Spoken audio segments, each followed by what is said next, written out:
Hi, guys. Good evening, and welcome back once again to The Ed Word. I'm your host, Eddie, and in tonight's video, I will be giving you my spoiler-filled and very mixed review for the latest DC outing, that is The Flash, which is now currently in theaters.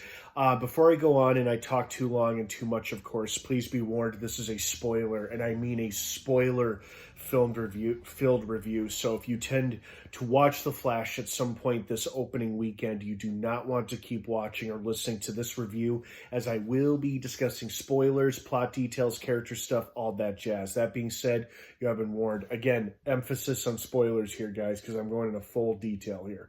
Okay, you've been warned. Let's jump right into it. This movie, how would I describe it? It's like you open up the lid of a cookie jar and you eat all of the cookies inside the jar, and when you get to the bottom of the jar, there's a dead mouse. Overall, I really liked this movie. I wanted to love it. I couldn't bring myself to love it, but I really liked it. I really enjoyed it, except the ending. I did not like the ending. The ending felt like a really nasty slap or a spit in the face. In terms of cameos, they could have done so much better. I personally would have loved to have seen Ray Fisher return as Cyborg, as unlikely as that is, considering his feud with Warner Brothers because of how he was treated by Joss Whedon during the reshoots of Justice League and his feelings toward Walter Hamada. So it's pretty unlikely he'll be returning to the role of Cyborg ever again or anytime soon. But I would have preferred to see his character make a cameo appearance rather than the cameo we did get, which was reminiscent of one of the worst films and worst DC films ever made, Batman and Robin. After Barry supposedly fixes everything and allows his mom to die and basically resets the timeline, or the timelines, I should say. He supposedly returns to the main DCU, and instead of Bruce Wayne being played by Ben Affleck, it's George Clooney's Bruce Wayne. The worst Batman and worst Bruce Wayne ever done. And that's our surprise ending. That was the big ending that Warner Brothers didn't want leaking out or anybody spoiling right away. Probably because they knew it would piss so many people off like myself. I did not care for Batman and Robin. It's on my list. I have a list of movies that shouldn't exist, and that's easily one of the top ones on there. All due respect to Mr. Clooney, who I admire and like a lot. He's not a good Bruce Wayne, and he wasn't a good Batman. And I really wish they hadn't brought him back. Of all DC characters to make a cameo appearance, they had a whole wide array that they could have chosen from, and they go with him? Really? That's who you go with? And the thing that pisses me off the most is that James Gunn himself said the Flash movie resets the DC universe. So until we hear something official, does that mean that George Clooney is going to be our new Batman moving forward? If they're going to reuse someone, why not just keep Ben Affleck? He is far, far more preferable than Clooney by a long shot. So overall, I really liked this movie, except for the ending. And that's why I used the analogy that I did, which is like the whole movie was eating a bunch of cookies out of a cookie jar, one cookie after another. But when you get to the bottom of the cookie jar and it's almost over, you find a dead mouse down there. And in this case, the dead mouse is the ending of this movie. The ending which featured the return of Clooney's Bruce Wayne, which I was not happy with.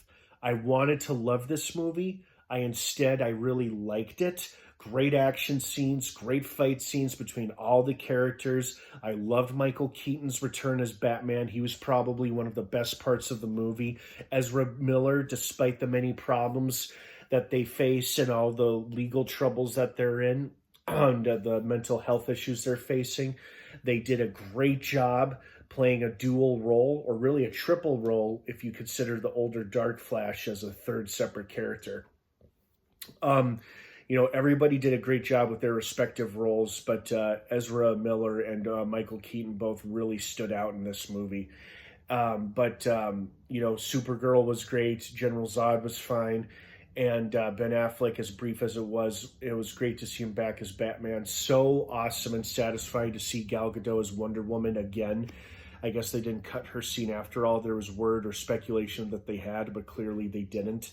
And it was awesome seeing her, Flash, and Batman all have a scene together on screen like that. That was pretty satisfying. Probably the closest we'll get to another Justice League movie anytime soon. Exciting action-packed sequences, great characters, pretty good story.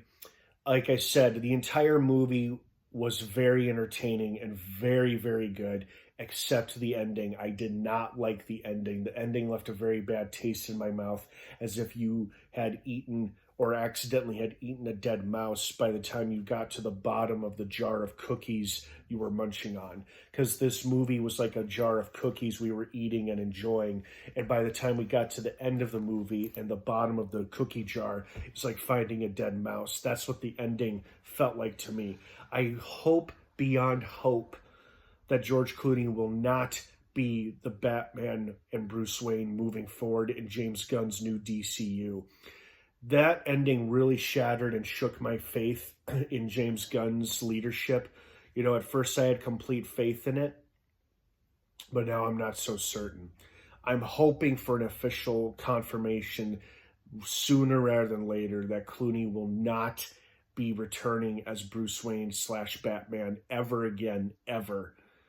Especially in this new DCU moving forward, because that feels like a tremendous slap in the face. Why would you bring back an element of a movie so hated and eviscerated by everybody? The people who made the movie didn't like it. The actors didn't like it. Clooney didn't like it. Nobody liked it. It was a terrible, god-awful movie. So why would you bring back somebody from such a horrendous piece of shit? That's what I want to know. Was it meant for comedic relief? Because it wasn't very funny to me. It was quite aggravating and infuriating. In fact, I'm still a little mad about it.